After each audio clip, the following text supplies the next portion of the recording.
Kebijakan apa yang diambil pemerintah Banten mengantisipasi lonjakan wisatawan saat musim libur Lebaran tahun ini di lingkup wilayah Provinsi Banten? Saya tanyakan langsung kepada Gubernur Banten Wahidin Halim yang sudah bergabung melalui sambungan aplikasi Zoom. Pak Wahidin, selamat malam. Mohon maaf lahir batin. Selamat Idul Fitri, Selamat Pak. malam, selamat malam. Mohon maaf lahir batin.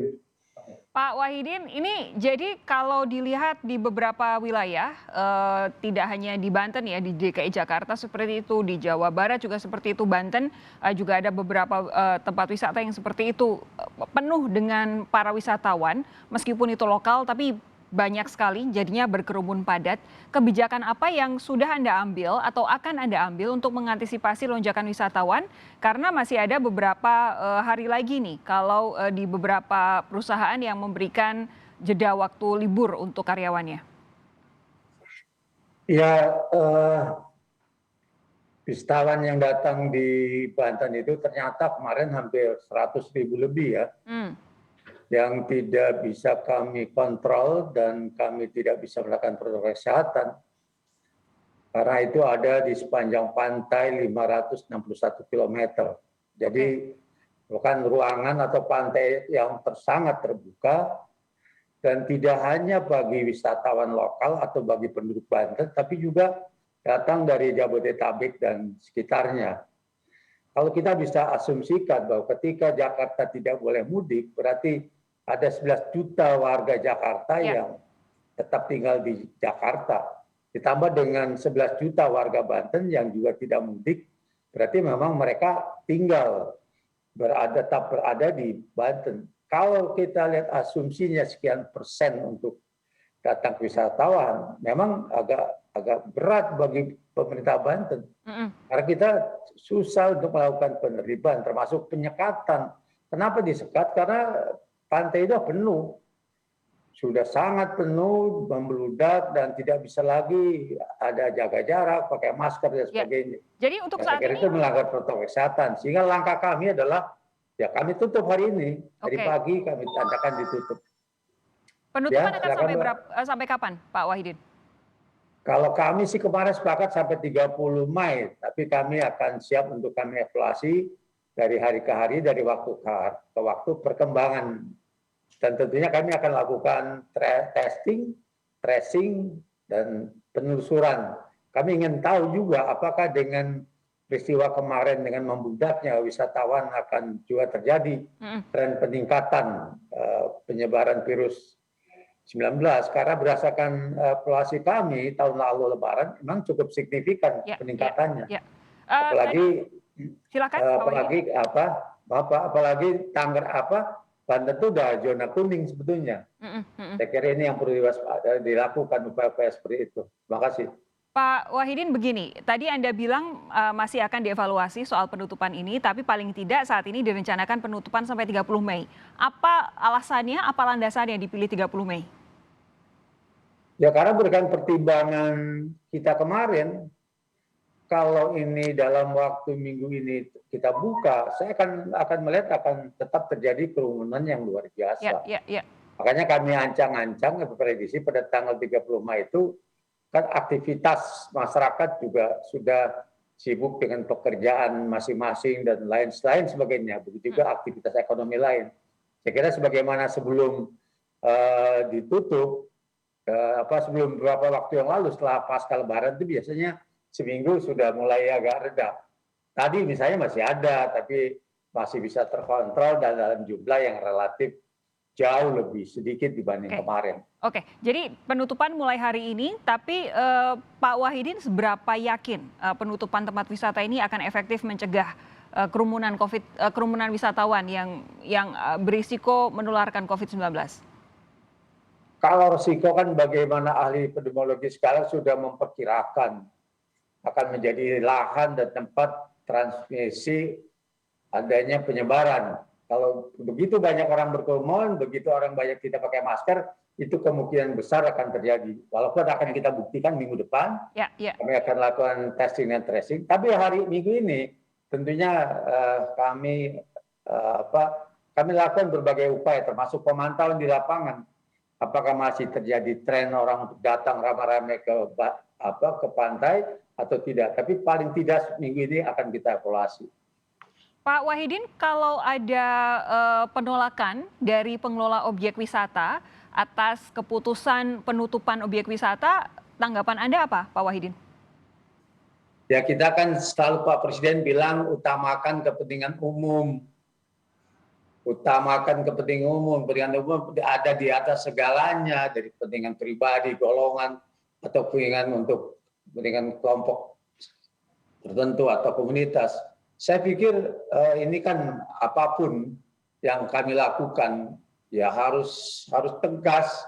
Kalau kita biarkan, apakah kita akan menyusahkan banyak rakyat Banten yang akan terkena dampak dari corona, atau kita membela kepentingan sekelompok orang. Buat saya nggak ada masalah, mereka protes, mereka kritik, tapi berdasarkan informasi dan berdasarkan kondisi kemarin, memang keputusan saya lakukan itu menurut saya dengan tepat, karena dengan demikian paling tidak kita sudah melakukan yang terbaik untuk kepentingan masyarakat banyak. Tapi di sisi lain kan juga yang tentu jadi pertimbangan mereka adalah faktor ekonominya kan.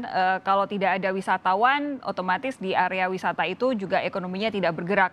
Adakah mungkin insentif dari pemerintah Provinsi Banten atau ada bantuan seperti apa bagi para pengelola objek wisata ini, Pak Wahidin? Ini yang masih pembahasan kami dengan Forum Pimpinan Daerah dan para staf yang ada di kami.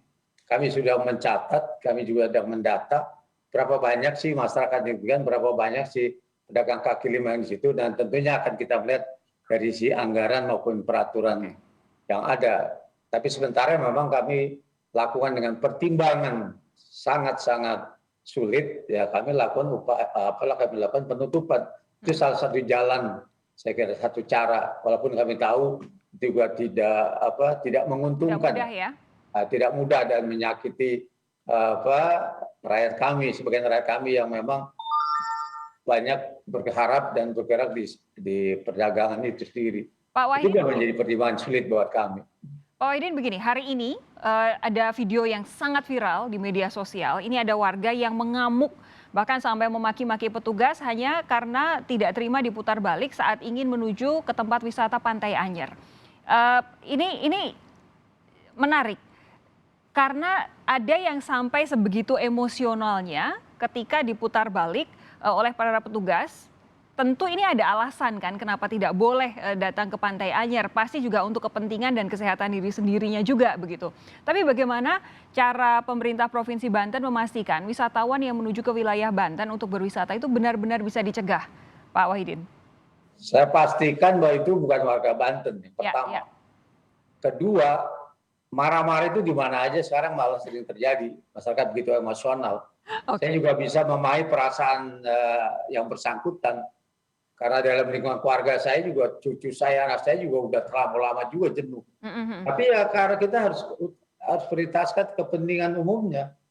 Ya mereka juga sebenarnya pertimbangan bukan semata-mata COVID, tapi memang jalur itu udah padat sekali, penuh sekali Mbak, dari mulai keluar dari Cilegon itu sampai ke lokasi itu memang merayap. Di samping juga pantai-pantai sudah padat, sudah penuh. Kalaupun dia mungkin boleh, itu juga percuma juga karena tidak bisa untuk sampai ke lokasi, dan di lokasi juga sudah terlampau padat. Jadi sebenarnya langkah kepolisian itu samping mengingatkan untuk kepentingan jangan sampai penyebaran COVID, yang kedua juga satu kondisi dan situasi yang saya kira di lapangan memang sudah tidak memadai lagi. Jadi tidak lagi bisa difasilitasi untuk sampai ke lokasi karena kematannya cukup panjang kayak di berbagai jalan.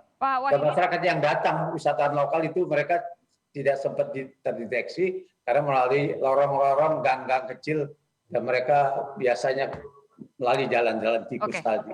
Pak Wahidin, saya tahu saat ini yang sudah dilakukan adalah di Provinsi Banten adalah mencegah supaya tidak ada kerumunan. Tapi begini, kalaupun kemarin sudah ada kerumunan, bisa jadi nanti risiko penularan COVID-19-nya walaupun mungkin bisa dicegah serendah mungkin, tapi tetap akan ada.